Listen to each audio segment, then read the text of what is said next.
Oui, je vais essayer de rebondir sur ce que vient de vous indiquer Nathalie. Il y a une expression d'ailleurs qui est utilisée maintenant qui peut éventuellement faire réfléchir sur la notion de victime. C'est qu'à la place de la notion de victime, on parle aussi de survivant de l'inceste. Et je crois que c'est intéressant de parler de cette expression, parce qu'effectivement, le terme victime, on a l'impression qu'on est enfermé dans quelque chose de définitif, alors que survivant de l'inceste, ça met en évidence les ressources que les victimes ont pu mettre en œuvre pour gérer la situation. Alors, sur le système juridique actuel, je vais avoir le rôle de celui qui critique. Vous avez une définition de l'inceste actuellement qui est quand même un peu particulière, puisque si vous avez noté tout à l'heure ce qui s'était affiché sur la diapo, vous avez vu que l'inceste est défini par une agression sur la personne d'un mineur. Ça veut dire que si un père viole sa fille de 14 ans, aujourd'hui c'est un viol incestueux. S'il viole sa fille de 19 ans, juridiquement c'est pas un inceste. Donc voilà une définition qui est quand même un peu particulière. Je laisse à ceux qui le souhaitent le soin d'aller expliquer à la jeune fille de 19 ans qu'on a certes inséré l'inceste dans le code pénal, mais qu'elle, ça ne la concerne pas. Alors nous, ça ne nous porte pas trop préjudice parce qu'on est pour la défense des enfants mineurs, mais cette définition laisse quand même un sentiment au moins de curiosité, on va dire. Alors vous avez compris effectivement que la victime d'inceste se retrouve dans une situation bien particulière, puisque c'est une chose d'aller dénoncer un agresseur inconnu, c'est autre chose d'aller dénoncer son père ou un membre de la famille proche. Il y a effectivement, comme ça vous l'a été dit, des liens d'affection qui existent. Et puis surtout, la victime a parfaitement conscience qu'en déposant plainte, elle va faire exploser la cellule familiale. Et je voudrais vous lire un extrait d'un mail qui a été reçu par une cliente dans un dossier que j'ai eu à traiter.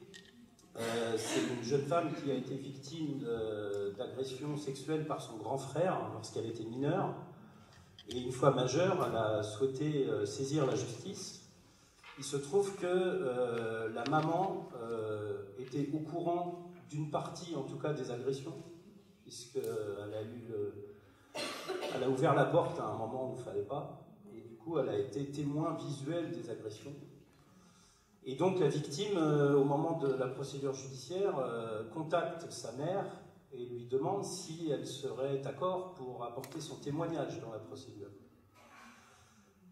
Cette démarche vient aux oreilles de la grande sœur, et la grande sœur envoie un mail donc à sa petite sœur, la victime. Alors je vais vous lire juste un extrait. Cette grande sœur dit « Je viens d'avoir maman au téléphone et je suis effarée de ce qu'elle m'a appris. Comment oses-tu lui faire ce type de demande ? Le courage serait de prendre Jean-Claude entre quatre yeux et de parler de votre passé. Je ne te laisserai pas mal agir avec notre mère. Ne rends pas tout le monde responsable de ton histoire. La vengeance ne te rendra pas un placé blanchi. Il n'y a que le pardon qui sauve. » Alors, il y aurait beaucoup à dire sur ce mail. Le courage serait de prendre Jean-Claude entre quatre yeux. C'est un peu comme si, grosso modo, cette affaire-là ne vous concerne que tous les deux, donc elle n'est pas ennuyer les autres. Alors qu'il y a quand même une réponse peut-être de la société à apporter. Ne rends pas tout le monde responsable de ton histoire, comme si c'était la victime en déposant plainte qui causait problème. Et il n'y a que le pardon qui sauve. Je vous laisse apprécier. Toujours est-il que, pour accorder son pardon, encore faudra-t-il que l'agresseur ait demandé le pardon. Alors là, en l'occurrence, ce n'était pas le cas. Alors vous comprenez à la lecture de ce document qu'il y a une violence de la réaction familiale qui peut être évidemment décisive dans le fait que la victime ne porte pas plainte ou met des années à déposer plainte. Quand on reprend les chiffres des personnes qui déposent plainte, et uniquement de celles qui déposent plainte, on ne parle même pas de celles qui ne parleront jamais. Quand on reprend les chiffres de celles qui déposent plainte, ça n'arrive quasiment jamais qu'une victime dépose plainte dans l'année qui suit. c'est impossible. La tranche de délai, c'est plutôt 15 ans, 20 ans. C'est d'ailleurs pour ça qu'on a élargi les délais de prescription. Alors la victime donc se retrouve dans des situations très particulières et le législateur, lorsqu'il est intervenu en 2010 et en 2016, a voulu, alors, je cite, hein, c'est le titre de la loi, hein, a voulu adapter le code pénal à la spécificité de l'inceste. Donc l'ambition c'était celle-là, c'était adapter le code pénal à l'inceste qui est une infraction spécifique. Et on vient vous expliquer que c'est particulier pour les raisons qu'on a déjà évoquées. Alors quand on lit ça, on se dit, bon, le législateur a été touché par la grâce et il va enfin traduire dans la loi que l'inceste n'est pas une agression comme les autres. Bah, en fait, pas du tout. En fait, le législateur va faire exactement l'inverse de ce qu'il se proposait de faire, c'est-à-dire que là où il parlait d'une infraction spécifique, eh ben, il va coller l'inceste aux infractions déjà existantes. C'est-à-dire que l'inceste est collé aux viols et aux agressions sexuelles déjà existantes, et on parlera désormais de viols incestueux et d'agressions sexuelles incestueuses. Mais comme vous l'a dit Nathalie tout à l'heure, il n'y a aucune conséquence juridique. C'est-à-dire que le régime de preuve est le même, le régime de prescription est le même, et la peine encourue est la même. Donc on vient vous dire, alors il y a quand même une contradiction qui me semble assez manifeste, on vient vous dire l'inceste c'est une infraction spécifique, on va adapter notre code pénal à l'inceste, et en fait on colle l'inceste aux infractions préexistantes. Donc il y a une sorte d'illogisme là qui est assez flagrant, qu'on retrouve d'ailleurs lorsque vous reprenez les débats parlementaires, ça me semble relativement incontestable. Donc voilà où on en est aujourd'hui de l'état du droit. C'est pas seulement une occasion manquée, ça pose de vraies difficultés juridiques dans les procès qu'on a à traiter tous les jours. Et Nathalie vous a expliqué tout à l'heure que pour les viols et les agressions sexuelles, il faut mettre en évidence la contrainte, la menace, la violence ou la surprise. C'est-à-dire que ces éléments-là doivent être établis, sinon il n'y a pas viol ou il n'y a pas d'agression sexuelle. En clair, il faut démontrer l'absence de consentement de la victime. Quand vous prenez le code pénal français, il n'y a absolument aucun régime spécifique pour les victimes mineures. C'est-à-dire que si vous prenez le code pénal, vous voyez la définition du viol et de l'agression sexuelle, il n'y a aucun régime particulier pour les victimes mineures. Ça veut dire que si on applique la loi française, strictement, lorsqu'un enfant de 3 ans est victime de viol, il faut montrer qu'il n'était pas consentant. J'ai eu à connaître, moi, dans mon expérience professionnelle, d'un cas heureusement peu fréquent, mais d'actes de torture et de barbarie et de viol sur un nourrisson de 15 jours. Juridiquement, il faut démontrer que le nourrisson de 15 jours n'était pas consentant. On marche sur la tête, et je crois que si le système de protection de l'enfance actuel tolère ce genre de législation, c'est qu'on a encore beaucoup de chemin à parcourir. Alors là, je parle du code pénal. La Cour de cassation a quand même réagi un petit peu en disant c'est pas possible, quoi. On ne peut pas aller casser une décision en se disant oui, mais vous ne prouvez pas que l'enfant de 2 ans n'est pas consentant. Donc la Cour de cassation a réagi. Je ne sais pas du coup si... voilà, ça doit être ça. En disant que lorsqu'il s'agit d'enfants en très bas âge, on ne doit pas se poser la question du consentement. Alléluia. Là, en l'occurrence, l'arrêt que vous voyez s'afficher, c'était des victimes qui avaient entre 1 an et demi et 5 ans. La Cour de cassation a eu l'occasion, après, de redire la même chose pour une victime de 6 ans. Pardon. Mais ça veut dire quoi? Ça veut dire que cette jurisprudence, déjà, ce n'est pas une loi. Ça veut dire qu'on n'est pas à l'abri qu'il n'y ait pas une autre jurisprudence par la suite qui vienne dire le contraire. Et puis, ça veut dire quoi? Ça veut dire que quand on a 7 ans, 8 ans, 9 ans, on peut consentir à un acte sexuel, on peut consentir à une relation incestueuse. Ce système-là est absolument aberrant et nous proposons au sein de l'association, et nous ne sommes pas les seuls, nous proposons que soit instaurée enfin une présomption d'absence de consentement, c'est-à-dire qu'on dise en dessous d'un certain âge, on ne doit pas se poser la question du consentement de la victime. Ça paraît être juste du bon sens, mais ce n'est pas ce que la loi française, pour l'instant, a retenu.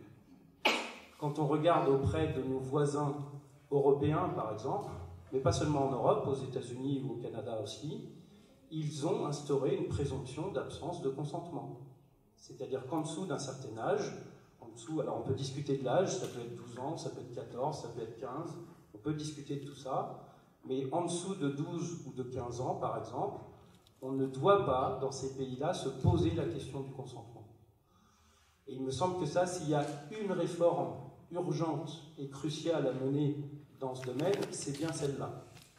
J'étais assez sidéré, moi, je lisais en préparant le colloque un petit rapport qui avait été fait par un sénateur sur l'état du droit, et il reprenait un peu l'état des législations européennes, et il parle à un moment le plus naturellement du monde du fait que les législations européennes ont prévu qu'on ne doit pas se poser la question du consentement en dessous d'un certain âge. Ben non, pas la France.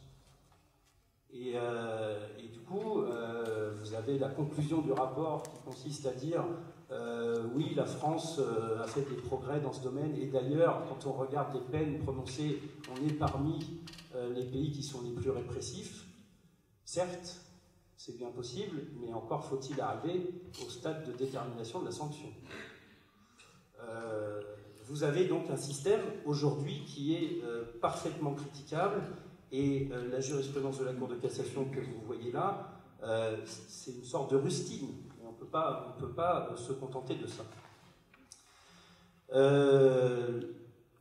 Donc au jour d'aujourd'hui, il faut démontrer la contrainte. Je vous ai préparé d'autres extraits de jurisprudence. Alors il y en aurait beaucoup, hein, mais voilà par exemple un extrait. Si jamais un juge se contente de dire bah oui, mais la victime ne pouvait pas s'opposer parce qu'elle était trop jeune, ou parce que l'agresseur était le père, ou parce que c'était quelqu'un qui avait autorité, la Cour de cassation casse et dit oui, vous êtes bien gentil, mais le fait que la victime soit jeune, c'est une circonstance aggravante, parce que c'est sur un mineur de moins de 15 ans.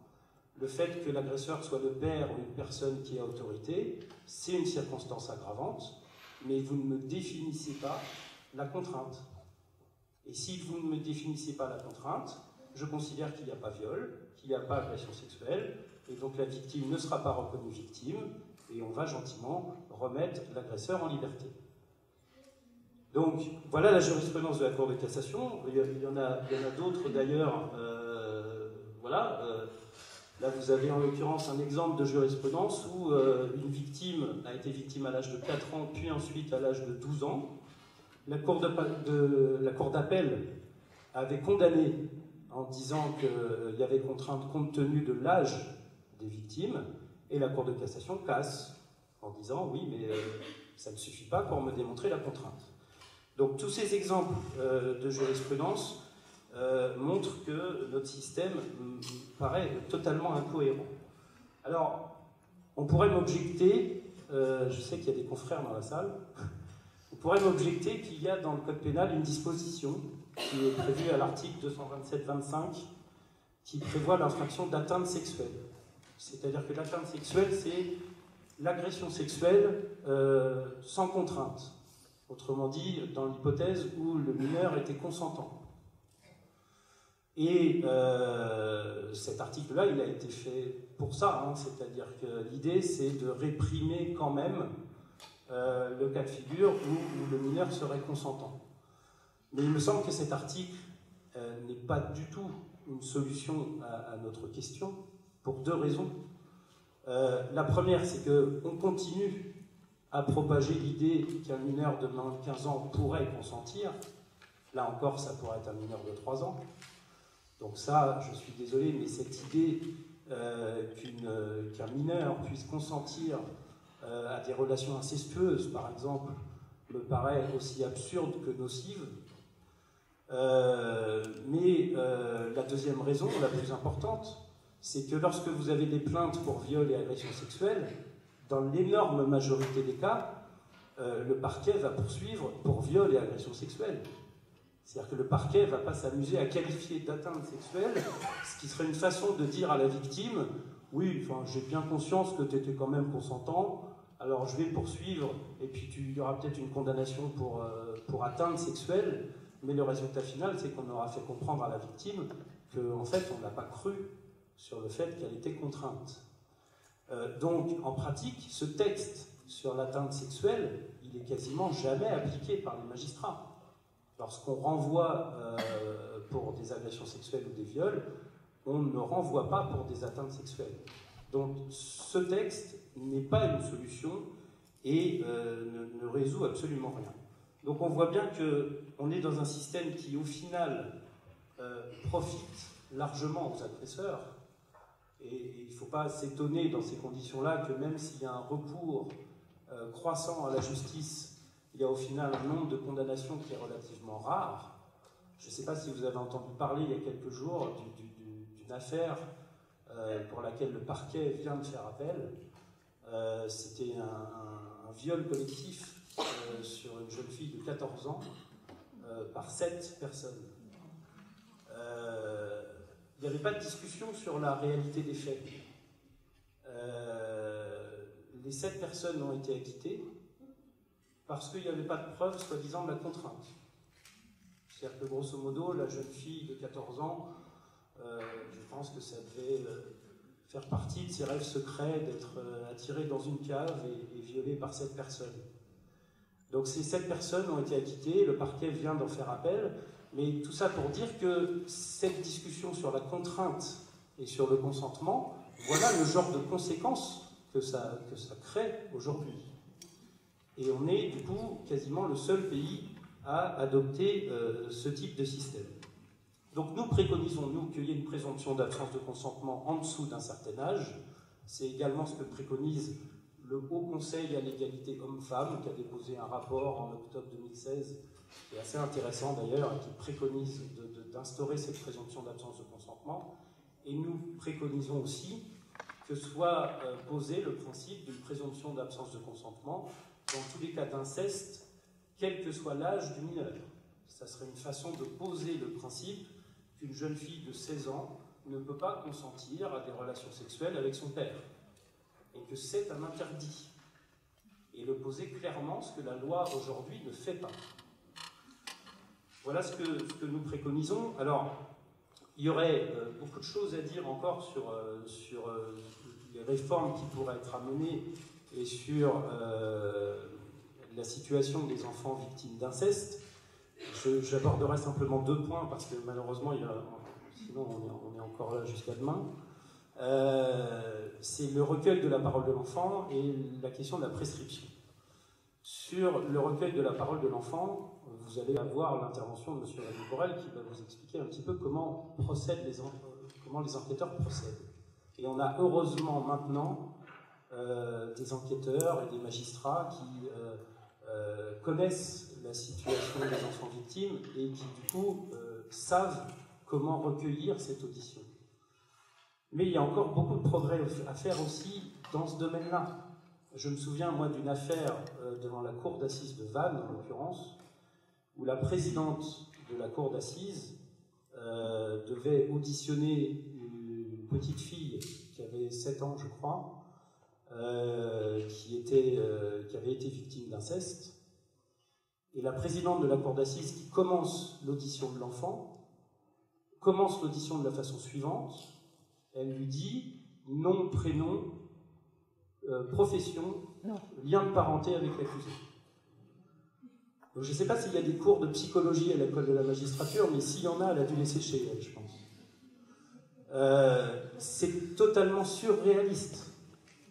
C'est-à-dire que moi, j'ai eu l'occasion de discuter avant le procès, parce qu'il y avait plusieurs victimes, cette petite fille n'était pas la seule, il y avait aussi ses frères et sœurs. J'ai eu l'occasion de discuter avec elle. Une audience d'assises, c'est quand même quelque chose de solennel et d'impressionnant. En général, un adulte ne fait pas trop le fier à ce moment-là. Une petite fille de 7 ans qui vient témoigner, je peux vous dire qu'elle avait ses jambes qui flageolaient un petit peu, et s'entendre dire nom, prénom, profession, lien de parenté, mais c'est à désespérer de la façon dont ce genre de dossier est traité. Alors heureusement, c'est exceptionnel. On a aussi des magistrats qui font très correctement leur travail, mais voir ça, c'est quand même assez surréaliste. Et alors pour la petite histoire, la petite fille en question, elle a donné son nom, son prénom. La profession, elle a dit bah, je vais à l'école. Et le lien de parenté avec l'accusé, elle a dit c'était mon père. Voilà un peu la façon dont ce genre de dossier peut être traité. C'est pas seulement au niveau judiciaire. J'ai été aussi absolument stupéfait de découvrir avec un métro de retard une émission qui s'appelle, je ne sais pas si elle existe encore, mais qui s'appelle Allô Ruffo. Vous savez, il y a des personnes qui téléphonent et qui demandent des conseils sur la façon de procéder. Marcel Ruffo étant un pédopsychiatre, donc a priori spécialiste des questions de l'enfance et de l'adolescence, et il donne des réponses aux questions qui lui sont soulevées. Pour ceux que ça intéresserait et qui voudraient vérifier, ça se trouve sur Internet. C'était l'émission, en l'occurrence, du 3 décembre 2012. Quitte à faire de la publicité pour Marcel Ruffo, autant y aller jusqu'au bout. Dans cette émission, vous avez une maman qui téléphone et qui dit, voilà, j'ai ma fille de 28 ans qui va très mal, qui est en hôpital psychiatrique, qui a des dépendances à certains médicaments, et qui m'a confié avoir été victime d'agressions sexuelles lorsqu'elle était enfant. Et elle est capable de donner le nom de son agresseur. Et la maman en question interroge le professeur Ruffo en disant « Quel crédit je dois donner à ce que ma fille me dit ?» Et là, vous avez une réponse de Marcel Ruffo qui est, à mon avis, totalement surréaliste. C'est-à-dire que Marcel Ruffo vient vous dire « La majorité des enfants abusés vont bien.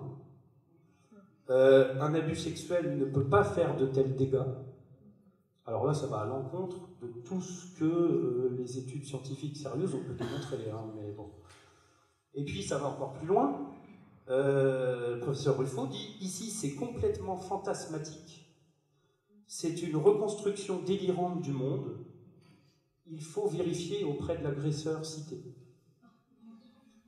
Donc, vous avez une réponse de quelqu'un qui est quand même censé être un spécialiste de l'enfance et de l'adolescence. Et moi, ce qui m'intéresse dans cette réponse, c'est surtout que, alors que le professeur Ruffo n'a pas vu une seconde la victime en question, il sait que c'est fantasmatique et il sait que c'est une reconstruction délirante du monde. Et ça, il me semble que c'est symptomatique de certaines réactions qu'on peut avoir par des professionnels, que ce soit en justice ou ailleurs, une certaine réaction qui est de penser qu'à partir du moment où il y a des allégations d'abus sexuels, eh ben, en majorité c'est faux. Et que voilà, c'est fantasmatique, ça serait une reconstruction délirante du monde. Vous avez un ancien juge d'instruction, une magistrate qui s'appelle Marie-Pierre Porchy, qui a écrit un livre très intéressant d'ailleurs qui s'appelle Le juge face à l'inceste, et qui dénonce cette façon dont sont abordés ces dossiers en disant, à force d'alerter les magistrats sur les fausses allégations d'abus sexuels, on finit par oublier qu'il y en a des vrais.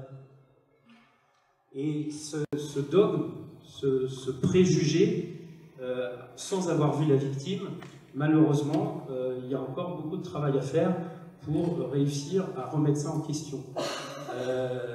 Comme le disait Einstein, il est beaucoup plus difficile de désagréger un préjugé qu'un atome. Donc on a encore beaucoup de travail à faire sur cette question. Alors, je vais terminer parce que je vois Véro là-bas qui me fait des grands signes. Juste pour dire deux petites choses rapides. Malgré toutes ces difficultés, malgré les Marcel Ruffo et compagnie, on arrive tout de même à obtenir des résultats satisfaisants dans les procédures judiciaires.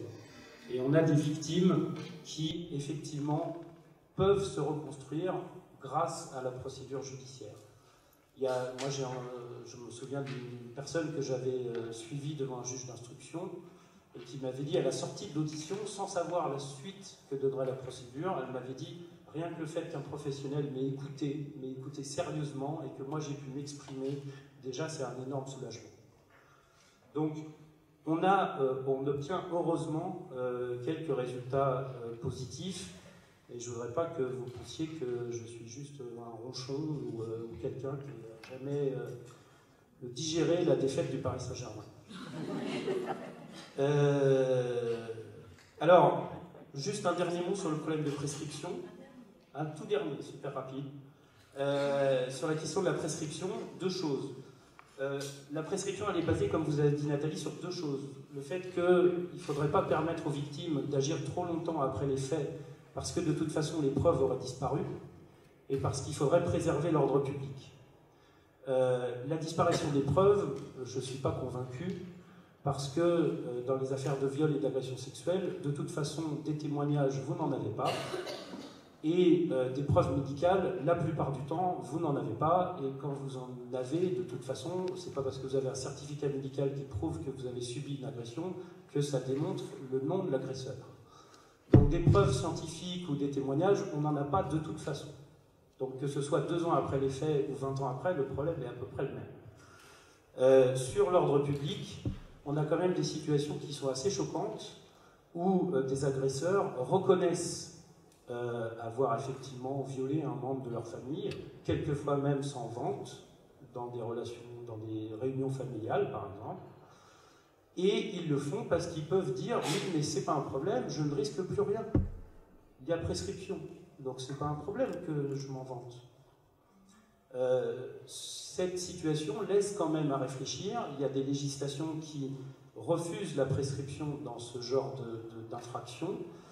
Et l'effet effectivement pervers de notre législation actuelle, c'est qu'on contraint la victime au silence dès lors qu'elle met un petit peu trop de temps à saisir la justice. Donc il me semble qu'il y a une réflexion à mener sur cette question et qu'effectivement, ça serait une bonne chose que la victime ne soit pas, par la loi, là aussi condamnée une nouvelle fois au silence. Merci.